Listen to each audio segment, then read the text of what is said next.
ഈ ടൈം കഴിഞ്ഞാൽ സ്വാഭാവികമായി എല്ലാവരും മനസ്സിലാക്കുന്നത് പിണറായി വിജയൻ കഴിയുമെന്നാണ് സംഘടനാ രീതിയാണ്. അദ്ദേഹം ഈ ടേം മുഴുവനാക്കൂല. അക്കോർഡിംഗ് ടു മീ ഈ ടേം അദ്ദേഹത്തിന് മുഴുവൻ മുഖ്യമന്ത്രിയായി തുടരാൻ കഴിയില്ല. അല്ലെങ്കിൽ മന്ത്രിസഭ തന്നെ ഉണ്ടാവില്ല. എഴുതി വെച്ചോ, ആസ്മി എഴുതിക്കോ. ഈ പോക്കാണെങ്കിൽ ഇടതുപക്ഷ ഗവൺമെന്റ് തന്നെ ഉണ്ടാവില്ല. അതിന് തർക്കമില്ല. ഒപ്പം സഹിച്ചു നിൽക്കുന്നതിന് പരിധി ഉണ്ടാവും. ഈ കണ്ടു കാണപ്പെട്ട MLA-മാർക്ക് ഒരു പരിധി കഴിഞ്ഞാൽ അത് പൊട്ടും. ഇപ്പൊ മിണ്ടാൻ ഭയപ്പെട്ട് വിഷമിച്ച് നിൽക്കുന്ന പലരുണ്ട്. ഇതെന്തെങ്കിലും ഒരു തീരുമാനം ആവട്ടെ വിചാരിച്ചിട്ട്. ഇനി ഒരു തീരുമാനമാവാതെ ഈ കോലത്തിലാണ് പോണെങ്കിൽ ഈ മന്ത്രിസഭ ഉണ്ടാവില്ല. നിങ്ങൾ എഴുതി വെച്ചോ. രാഷ്ട്രീയ ഗോഡ്ഫാദർ ആയാണ് പിണറായി വിജയൻ അവിടെ MK സ്റ്റാലിനെ റീപ്ലേസ് ചെയ്തുകൊണ്ട് ഒരു കൗണ്ടർ തന്നെയാണ്. അതിലേക്കൊന്നും എത്തിയിട്ടില്ലല്ലോ. ഇപ്പൊ രാഷ്ട്രീയത്തിൽ കിടക്കുമ്പോഴല്ലേ ഞാൻ പറഞ്ഞില്ല. ഞാനിപ്പോ ഈ പറയുന്ന ബഹുമാനപ്പെട്ട MK സ്റ്റാലിനെ ഡിപ്പെൻഡ് ചെയ്തിട്ടൊന്നുമല്ല ഞാൻ നിൽക്കുന്നത്. ഞാൻ ഈ നാട്ടിലെ ജനങ്ങളെ ഡിപ്പെൻഡ് ചെയ്തിട്ടാണ് നിൽക്കുന്നത്. മനസ്സിലായില്ലേ? അപ്പൊ ആ ജനങ്ങളുള്ളിടത്തോളം കാലം അതിനൊരു ആൾട്ടർനേറ്റീവ് ഞാൻ ഉണ്ടാക്കും. ഉണ്ടാക്കാൻ എനിക്ക് കഴിയും. ഈ മന്ത്രിസഭ ഉണ്ടാവില്ല, മുഖ്യമന്ത്രി എന്ന് പറയുമ്പോൾ CPM-ലെ MLA-മാർക്കാണോ അസംതൃപ്തിയുള്ളത്, അതോ ഘടകകക്ഷി MLA-മാർക്ക് ഭരണകക്ഷിയിലെ എല്ലാ MLA-മാർക്കും അതൃപ്തിയുണ്ട്. മനസ്സിലായില്ലേ? എന്താ CPI ഇപ്പോൾ നിലപാട് ഇപ്പോഴും ശക്തമാക്കാത്തത്? അവിടെ ഒരു നെക്സസ് ഉണ്ട് ആശ്മി. അവിടെ നെക്സസ് ഉണ്ട്. ആ നെക്സസ് ഒക്കെ ഇപ്പൊ പൊട്ടും. ഇതൊക്കെ ഇങ്ങനെ വരിഞ്ഞു മുറുക്കി നിർത്തിയാലുണ്ടല്ലോ, ഇരുമ്പാണെങ്കിൽ പോലും അതിന്റെ ടെമ്പർ കൂടിയാൽ പൊട്ടിപ്പോകുന്ന കണ്ടിട്ടില്ലേ? ആ ടെമ്പർ ഓരോ ദിവസവും ഇതിങ്ങനെ ഹീറ്റ് ആകുമ്പോൾ ആ ടെമ്പർ കൂടുക. ആ ഹീറ്റ് വർദ്ധിച്ചുകൊണ്ടിരിക്കുക, പൊട്ടും.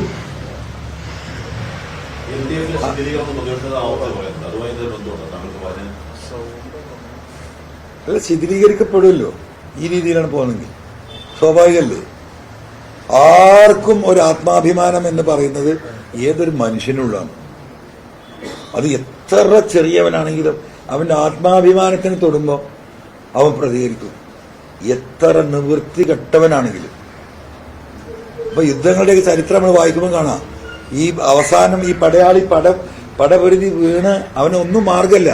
അപ്പം എതിരാളി വന്നിട്ട് ഈ ശൂലം കുത്തി ഇറക്കാൻ വരുമ്പം ആ കിടക്കുന്നിടത്ത് ഇവന്റെ മുഖത്തേക്ക് തുപ്പും. അവൻ അതേ മാർഗമുള്ളൂ. അതാണ് ഒരു മനുഷ്യന്റെ അവസാനത്തെ പ്രതികരണം. ആ അവസ്ഥയിലേക്ക് കേരളത്തിലെ കൊണ്ടുപോകുന്നുണ്ട്. അത് ഇവർ കാണും ഈ പോക്കാണെങ്കിൽ. അത് അനുഭവിക്കാൻ പോകുന്നത് ഈ പാർട്ടി കെട്ടിപ്പടുത്ത ഈ രക്തസാക്ഷികളും ഈ സാധുക്കളാണ്. അതിന്റെ ദുരന്തം അനുഭവിക്കാൻ പോകുന്നത്. പക്ഷെ അതിനൊന്നും പുല്ല് വിലയാണ്. എന്ത് രക്തസാക്ഷി! നിങ്ങൾ കണ്ണൂർ പോയിട്ട് സ്വകാര്യത്തിൽ കാര്യങ്ങൾ സംസാരിക്കും ഇതാക്കളോട്.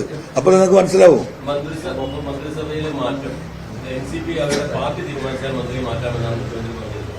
പക്ഷേ അത് പാർട്ടി കേന്ദ്രത്തിൽ തീരുമാനിക്കുകയും ഈ മന്ത്രിയും പാർട്ടി പ്രസിഡന്റും നിയുക്ത മന്ത്രിയാകാൻ പാർട്ടി തീരുമാനിച്ച ആളും മുഖ്യമന്ത്രി പറയുന്നത് പിന്നീട് ആവാമെന്ന് പറഞ്ഞു മാറ്റുകയാണ്. അതായത് അത്തരത്തിൽ ഘടകകക്ഷികളുടെ കാര്യത്തിൽ പോലും മുഖ്യമന്ത്രിയാണ് തീരുമാനിക്കുന്നത്. അതിൽ ആ MLA പറഞ്ഞു, താങ്കൾ പറഞ്ഞൊരു വാക്കുകളാണ്, ആത്മാഭിമാനം എന്തുകൊണ്ടാണ് എന്നെ മാറ്റി നിർത്തുന്നതെന്ന് അറിയില്ല, പാർട്ടിയുടെ ആത്മാഭിമാനം സംരക്ഷിക്കേണ്ടതുണ്ട്. അത്തരത്തിൽ കുറെ ഘടകകക്ഷികളുണ്ടോ, അല്ലെങ്കിൽ പാർട്ടിയിലെ അസംതൃപ്തരുണ്ടോ? ഓരോരുത്തരുടെയും ആത്മാഭിമാനത്തിന്റെ അളവുകോലിന്റെ വ്യത്യാസം. ഓരോ മനുഷ്യരുടെയും ആത്മാഭിമാനത്തിന്റെ അളവുകോലിൽ നിശ്ചയിക്കുന്ന ആ വ്യക്തിയാണ്. ചിലത് കൂടി നിൽക്കും, ചിലത് കുറഞ്ഞു നിൽക്കും. എന്തായാലും ഒരു പൂജ്യത്തിന് ഉണ്ടാവില്ല. അതാ ഞാൻ പറഞ്ഞ് ഈ പോരാളിയുടെ അവസാനത്തെ എന്താ പറയാ പ്രതികരണം നിലക്ക് ഈ എതിരാളിയെ നേർക്ക് എന്താ പറയാ അങ്ങനെ ഒരു പ്രതികരണം ഉണ്ടാകുന്നുണ്ട്. ആ പ്രതികരണം പോലും ഇല്ലാത്ത അവസ്ഥയിലേക്ക് ചിലരൊക്കെ മാറുന്നുണ്ടോ എന്നുള്ളത് സമൂഹം പരിശോധിക്കട്ടെ എന്ന്. എന്തിനീ അടിമത്തം? അപ്പൊ ഞാനീ പറയുന്നത് എന്താ, ഈ അടിമത്തത്തിന്റെ പ്രശ്നമുണ്ട്. ഇപ്പൊ ഇവിടുത്തെ റവന്യൂ വകുപ്പ് നിങ്ങളൊന്ന് പരിശോധിച്ച് നോക്ക്. ഞാൻ പുറത്തു വരുന്നുണ്ട്, ഇത് പോലീസിലും നിൽക്കൂല. കോടീശ്വരന്മാരായ വില്ലേജ് ഓഫീസർമാര്, കോടീശ്വരന്മാര്. ഒരു വില്ലേജ് ഓഫീസർ കോടീശ്വരനാണെങ്കിൽ അതിന്റെ മേലേക്ക് നിങ്ങളൊന്ന് അന്വേഷിച്ച് നോക്കൂ, എന്തായിരിക്കും സ്ഥിതി. ഇപ്പൊ പ്രശാന്തിനെ അറിയാലോ, പാങ്കടിക്കുടി നാടല്ലേ എടക്കര.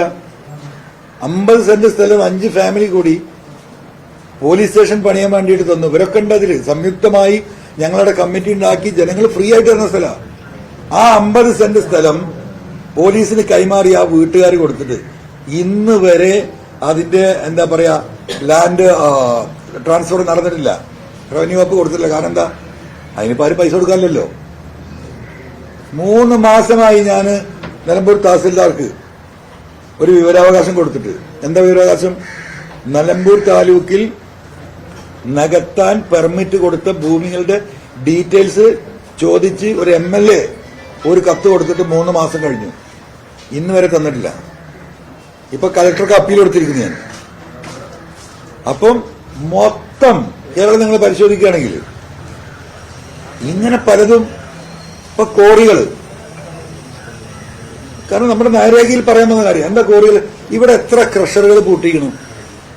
എന്താ പൂട്ടാൻ കാരണം? പൂട്ടിയിരിക്കുന്നതിന്റെ കാരണം പറഞ്ഞത് ഇവർക്ക് പെർമിറ്റ് ചെയ്ത പാറയില് അവർക്ക് 1 ലക്ഷം ടണ്ണാണ് പെർമിറ്റ് ചെയ്തിട്ടുണ്ടെങ്കിൽ അവർ 1.25 ലക്ഷം പൊട്ടിച്ചിട്ടുണ്ട്, അല്ലെങ്കിൽ 1.5 ലക്ഷം പൊട്ടിച്ചിട്ടുണ്ട്. ആ 1.5 ലക്ഷം പൊട്ടിച്ചാൽ എന്താ ചെയ്യേണ്ടത്? എക്സ്ട്രാ പൊട്ടിച്ചതിന് അവർ ഫൈൻ ഇടണം. ഫൈന് എന്ന് പറയുന്നത് ആദ്യം പൊട്ടിച്ചത് ഒരു യൂണിറ്റിന് എന്താ പറയാ 1000 രൂപയാണെങ്കിൽ ഫൈന് വരുമ്പോൾ 3000 രൂപ വരും. 10, 200, 250ഓളം ക്രഷറുകൾ പൂട്ടിക്കിടക്കുക. ഇവരിതിന് ഫൈൻ അടക്കാൻ തയ്യാറാണ്. കാരണം ഇത് പൊട്ടിച്ച് പോകുമ്പോൾ അങ്ങനെ കയറിപ്പോവും. പിന്നെ ഈ പറഞ്ഞ പോലെ വീണ്ടും വന്ന് അസസ് ചെയ്ത് കഴിഞ്ഞാൽ ഓരോ ക്രഷറും 2, 3, 4, 5 കോടി രൂപ കൊടുക്കാനാണ്. ഒരാൾക്ക് ഇത് കണക്കാക്കിയിരുന്ന ഈ പൈസ അടക്കുമെന്ന് പറഞ്ഞിട്ടില്ല. ഈ ക്രഷർ ഉടമകൾ ഇങ്ങനെ കയറി ഇറങ്ങാൻ തിരുവനന്തപുരത്ത്. ഇതൊന്ന് നിശ്ചയിച്ചു വെക്കണ്ടേ? നിശ്ചയിച്ചു കൊടുത്താൽ പൈസ അടച്ചാൽ. ഇപ്പൊ ഞാൻ മനസ്സിലാക്കിയത്, കോറി അസോസിയേഷനും ക്രഷറുകാരുമായി സംസാരിച്ച് മനസ്സിലാക്കിയത്, ഏകദേശം ഇപ്പൊ ഫൈൻ കിട്ടുകയാണെങ്കിൽ 1500, 2000 കോടിന്റെ ഇടക്ക് ഫൈന് കിട്ടാനുണ്ട്. അപ്പൊ എന്താ ഈ ക്രഷർ ഇവർ ഈ ലോബി തുറക്കാൻ സമ്മതിക്കൂല. ഗവൺമെന്റിലെ ഒരു സെക്ടറാണ്. അപ്പൊ എന്താ വർക്ക് ചെയ്യുന്നവർക്കൊക്കെ മെറ്റലിന്റെ വില കൂടും. ഹൈ ഡിമാൻഡ് സാധനമില്ല. ഒന്ന്. രണ്ടാമത് ഈ പറയുന്ന മംഗലാപുരത്ത് പോയാൽ കർണാടകയിൽ നിന്ന് അങ്ങനെ ഒഴുകി വരികയാണ് സാധനം. പാലക്കാട് പോയി കഴിഞ്ഞിട്ടുണ്ടെങ്കിൽ ഈ പറയുന്ന കോയമ്പത്തൂർ വഴിയും അതുപോലെ തന്നെ പൊള്ളാച്ചി വഴിയും കോടിക്കണക്കിന് രൂപയുടെ സാധനം അങ്ങോട്ട് ഒഴുകുന്നു. കൊല്ലത്ത് പോയാൽ പുനലൂർ വഴി ഒഴുകുന്നു. അപ്പം ഒരു ദിവസം ഏകദേശം 15 തൊട്ട് 20, 25 കോടി രൂപയുടെ മെറ്റീരിയൽസ് അന്യ സംസ്ഥാനത്ത് ഇങ്ങോട്ട് വരുന്നു. നമുക്ക് വല്ല ടാക്സ് ഉണ്ടോ? ഒരു പൈസ ടാക്സ് ഇല്ല, ഒരാൾക്കും കിട്ടാനില്ല. അതൊരു ഭാഗത്ത് നടക്കുക. ഇപ്പൊ അവർ ചെയ്തിരിക്കുന്ന മറ്റൊരു കാര്യം, ഇപ്പൊ നാഷണൽ ഹൈവേന്റെ വർക്ക് നടക്കുകയാണ്. അഴിമതി നടക്കുന്നതിന്റെ കാര്യങ്ങൾ പറയും, നിങ്ങളിലേക്ക് ശ്രദ്ധിക്കുക.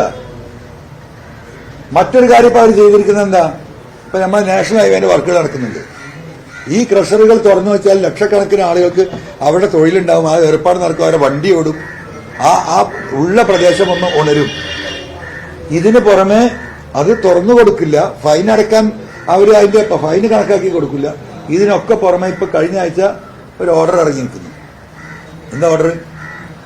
കേരളത്തിലെ എല്ലാ റവന്യൂ ഭൂമിയും ഈ കോൺട്രാക്ടർമാർക്ക് പൊട്ടിക്കാം. ഏത്? ഈ നാഷണൽ ഹൈവേയുടെ ആ ഓർഡർ ഞാൻ നിങ്ങൾക്ക് തരാം, എന്റെ ഫോണിലുണ്ട്. അപ്പം സർക്കാർ ഭൂമിയിൽ നിന്ന് നിങ്ങൾക്ക് ആവശ്യമില്ല, പൊട്ടിച്ചെടുത്തോ. ഒരാളും ഓർഡർ കണ്ടിട്ടില്ല. ഇത് അണ്ടർഗ്രൗണ്ടാ, ജിയോളജിന്റെ പെർമിഷൻ ഒന്നും വേണ്ട. നാഷണൽ NHI ഇവർക്ക് ഇത്രയും ഏരിയ വരുന്ന ഈ വിസ്തൃതിയിൽ പെടുന്ന പാറ പൊട്ടിക്കാൻ ഈ NH വർക്കുമായി ബന്ധപ്പെട്ട് NHI പെർമിറ്റ് ചെയ്തിരിക്കുന്നു. അത് നേരെ ജിയോളജി കൊണ്ടേ കൊടുത്താൽ ആ പ്ലാനിൽ സീലടിച്ച് കൊടുക്കും. പിറ്റേന്ന് രാവിലെ അവർക്ക് ബ്ലാസ്റ്റ് ചെയ്യാം. മൈനിങ് ലൈസൻസ് വേണ്ട, ബ്ലാസ്റ്റിംഗ് ലൈസൻസ് വേണ്ട, ഒന്നും വേണ്ട. ആരാ പൊട്ടിക്കുന്നത്? ഈ നാടിന്റെ പൊതുസ്വത്ത്. അപ്പൊ ആ രീതിയിൽ എല്ലാ മേഖലയിലും ഇതിപ്പോ എന്ത് നമ്മൾ വിസ്തരിക്കാൻ തന്നാൽ തീരൂല. അപ്പൊ ഒരുപാട് വിഷയങ്ങളുണ്ട്. കഴിഞ്ഞ 4-5 കൊല്ലമായി ഇവിടെ നടന്നുകൊണ്ടിരിക്കുന്ന ഈ തരത്തിലുള്ള ഏർപ്പാട്. പുഴ മുഴുവൻ നിറഞ്ഞ് മണ്ണും മണലും നിറഞ്ഞിക്കുക. എത്ര വട്ടം സർക്കാർ ഓർഡർ ഇട്ടു? നിയമസഭയിൽ ഈ വിഷയം ഉന്നയിച്ച് അപ്പൊ ഓർഡർ ഇടും.